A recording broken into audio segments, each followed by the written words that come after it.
నిజామాబాద్ జిల్లా మోపాల్ మండల కేంద్రంలో ఎంపీ అరవింద్ ఎన్నికల ప్రచారం నిర్వహించారు. గాడిద గుడ్లు పెట్టడం అసాధ్యం, కాంగ్రెస్ 6 గ్యారెంటీలు అమలు అసాధ్యమని అన్నారు.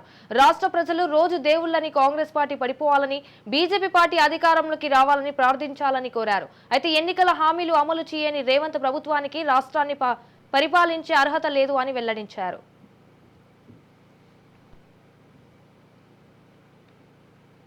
కేంద్రం ఉచిత బియ్యం ఇస్తుంటే రాష్ట్ర ప్రభుత్వం పేదలకు కనీసం రేషన్ కార్డులు ఇవ్వడం లేదు అని తెలిపారు. మోదీతోనే సుదీర్ఘ పాలన సాధ్యమవుతోంది.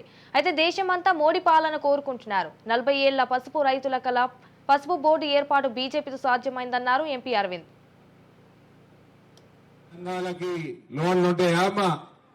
లోన్లు ఉన్నాయి కదా, ఆ లోన్లు మొత్తం ప్రతి రూపాయి నరేంద్ర మోడీ ఇచ్చిండు.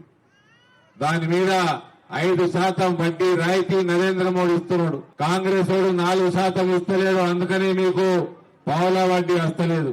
కాంగ్రెస్ వాడు 4% ఇస్తే అప్పుడు పావులా వడ్డీ వస్తుంది. కేంద్రంకి వెళ్ళి అయితే 5% వస్తున్నది నరేంద్ర మోడీ దగ్గరికి వెళ్ళి. మీకు అందరికి గ్యాస్ సిలిండర్లు వచ్చినాయా అమ్మ? గ్యాస్ కనెక్షన్లు వచ్చినాయా?